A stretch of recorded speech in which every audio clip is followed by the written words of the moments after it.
بسم الله الرحمن الرحيم. الحمد لله رب العالمين، والصلاة والسلام على أشرف المرسلين وخاتم النبيين ورحمة الله للعالمين سيدنا محمد وعلى آله وصحبه ومن اهتدى بهديه إلى يوم الدين، أما بعد. في هذه الحلقة إن شاء الله سبحانه سنعرف بالإمام أبي حنيفة النعمان وبحياته بطريقة مختصرة ونبذة بسيطة عن حياته، ثم ندخل في فقه الإمام أبي حنيفة ومظاهر التيسير فيه، فتابعونا.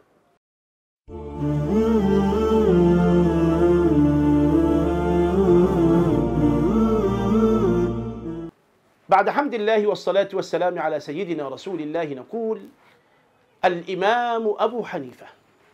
أبو حنيفة اسمه النعمان ابن ثابت ابن زوطي، ولد سنة 80 من الهجرة ومات سنة 150.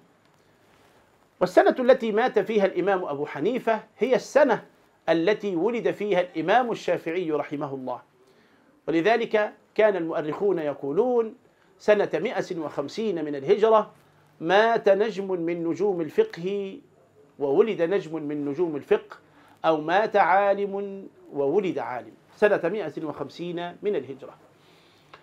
الإمام أبو حنيفة كان أول أمره بزازا. ما معنى بزازا؟ يعني تاجرا للقماش. ظل يتاجر في القماش إلى سن 40 تقريبا، ثم انصرف إلى الفقه.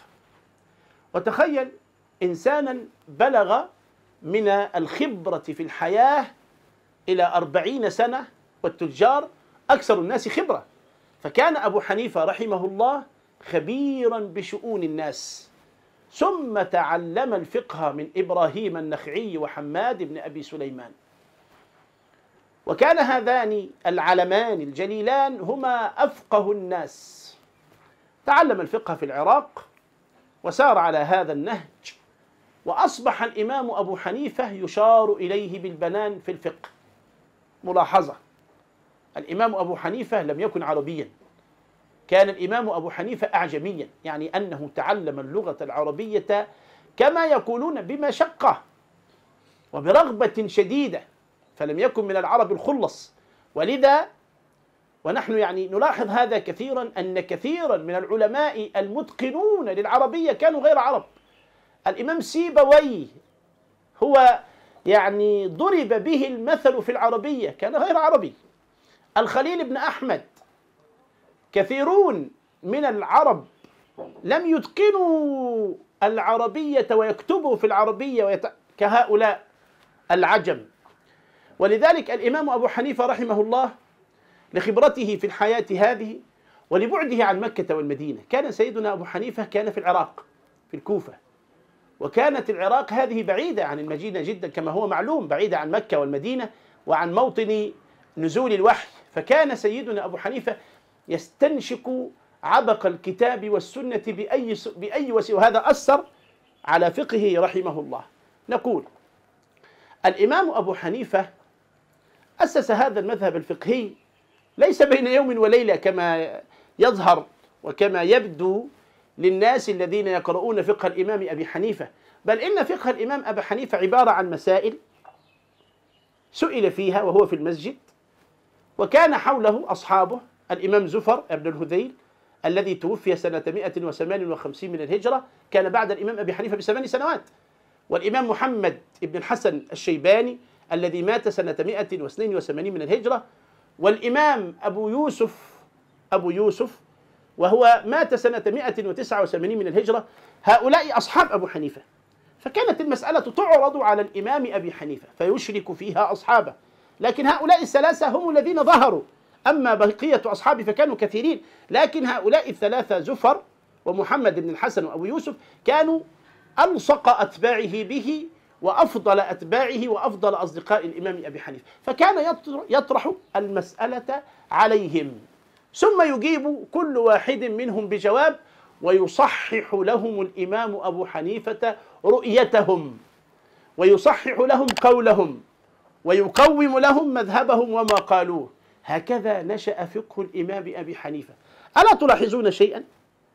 أن هذا الفقه فقه مشترك، أن هذا الفقه فقه رؤية، أن هذا الفقه يشترك فيه كثير من الناس، كما يسمونه الآن التعليم التعاوني، يتعاون كل واحد منهم بإدلاء رأيه والإدلاء برأيه في المسألة، ثم يقومون ويصححون.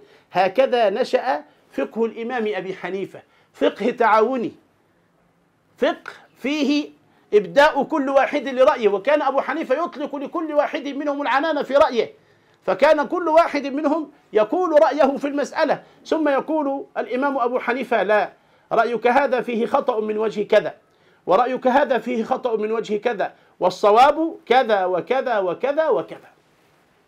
أرأيتم هذه أو هذا البعد من النظر والحرية في الفكر والحرية في الرأي؟ لكن الإمام أبو حنيفة كان يحترم النص الفقهي، النص القرآني، وكان يحترم ويقدس نص النبي صلى الله عليه وسلم. تطغى القداسة على فقه أبي حنيفة، تطغى حتى العبادة. نذكر أولا مظاهره في العبادة. كان سيدنا أبو حنيفة يحترم العبادة احتراما تاما، نجد هذا في فقهه. نجد أنه يبطل الصلاة بالقهقهة ويبطل أيضا الوضوء. يقول إن القهقهة تنقص من منزلة الصلاة في نفس الرجل. طيب ما بال الوضوء يا أبا حنيفة؟ إن الصلاة تبطل بالقهقهة عند الفقهاء جميعا، ما بال الوضوء قد نقض؟ يرجع سيدنا أبو حنيفة إلى سنة قاضية في أن القهقهة تبطل الوضوء، أن النبي صلى الله عليه وسلم قهقه واحد من أصحابه في الصلاة فأمرهم أن يعيدوا الصلاة والوضوء. تمسك أبو حنيفة بذلك رعاية لشأن الصلاة، يحترم العبادة، يحترم العبادة جدا. أبو حنيفة يبطل الصلاة ويبطل الوضوء بمجرد القهقهة. أبو حنيفة يرى أن الوتر واجب فرض، ليس مثل الصلاة الخمس، لكنه يوجبه على الناس. ويقول: لم يسقط النبي صلى الله عليه وسلم الوتر مرة، كان يوتر في كل ليلة، وكان يصلي صلاة قيام الليل 11 ركعة، فلم يشأ أبو حنيفة أن يسقط هذا الوتر من صلاة الناس، فجعل الوتر فرضا. هكذا نرى الإمام أبو حنيفة يقدس أمر العبادة، ويقدس أيضا النظرة العقلية، النظرة العقلية في النص. ولذلك عندنا في الفقه مثلا نرى الإمام أبو حنيفة رحمه الله يختلف مع الجمهور في مسألة مثل الشفعة للجار وللشريك. ما هي الشفعة؟ هذا يدل على أن الإمام أبو حنيفة أكثر خبرة، وخبرته تنضح على فقهه. الإمام أبو حنيفة يقول إن الشفعة، أولا ما هي الشفعة؟ ما هي الشفعة؟ إذا أردت أن أبيع شيئا مشتركا، عندي شقة وعندي بيت، هو مشترك بيني وبين غيري، فنحن الآن شريكان في هذا البيت، ابتعناه معا واشتريناه معا، ثم أردنا أن نبيعه. يقول الأئمة ويقول معهم أبو حنيفة رحمه الله: لو أردت أن تبيع هذا النصف الشائع من البيت لابد أن تبيعه أو تعرضه الأول على صديقك الشريك معك في هذا البيت. لماذا؟ لكي لا يتضرر، لكي لا تبيعه إلى إنسان عدو له فيصبح عدوان في هذا البيت، لابد أن تعرضه على شريكك. طيب هذا في الشريك، ما بالنا بالجار؟ الأئمة الثلاثة قالوا لا، النبي صلى الله عليه وسلم قضى بالشفعة للشريك. طب ما بال الجار؟ قال لم يقضي بالجار. قال أبو حنيفة لا، الجار قد يتضرر تضررا أشد من الشريك أو مثله. ويقول أبو حنيفة الجار من أعلى ومن أسفل ومن الجانب الأيمن ومن الجانب الأيسر، ليس من الخلف. انظر، قد يكون جارك اليمين أو جارك اليسار أو من فوقك أو من تحتك متضررا، اعرض بيتك على هؤلاء جميعا لأنهم قد يتضررون. هذا من السماحة، وهذا من الأمور التي تعقل. نعطي الشفعة للشريك ولا نعطيها للجار، هكذا يقول الأئمة الثلاثة. الشريك فقط طبقا لنص سيدنا رسول الله صلى الله عليه وسلم في الحديث الصحيح الذي رواه ابن عمر، قضى النبي صلى الله عليه وسلم بالشفعة للشريك. طيب ما بال الجار؟ يقول أبو حنيفة قياسا على هذا الشريك أقضي بها للجار أيضا. لماذا يا أبا حنيفة؟ قال الأمر يعني معقول المعنى، الضرر الذي سيصيب الشريك هو مثل الضرر الذي سيصيب الجار، لماذا لا أعطي الشفعة للجار أيضا؟ فقضى سيدنا أبو حنيفة بالشفعة للجار. هذه خصائص فقه الإمام أبي حنيفة رحمه الله. ولهذا الفقه أمور طويلة ومظاهر في التيسير والأمور المعقولة أكثر من أن تحصى، ولذلك أضرب لكل واحد من هذه الأشياء مثالا واحدا كي لا يطول بنا الحديث. ولذلك نتوقف عند هذا القدر من مظاهر التيسير في فقه الإمام أبي حنيفة رحمه الله، وفي حلقات قادمة إن شاء الله نعطي مظاهر للتيسير من فقه هذا الإمام العظيم، وهي كثيرة جدا. فقط نقرأ فقه الإمام أبي حنيفة وفقه الأئمة، كيف كان يفكر هذا الرجل، كيف كان ينظر إلى حياة الناس.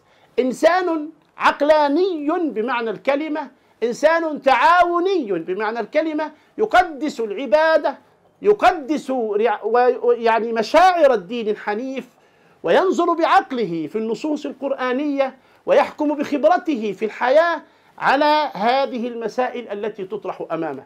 هذا غيض من فيض في فقه الإمام أبي حنيفة رحمه الله، وفي حلقات قادمة أكمل إن شاء الله. أقول قولي وأستغفر الله لي ولكم، والسلام عليكم ورحمة الله وبركاته.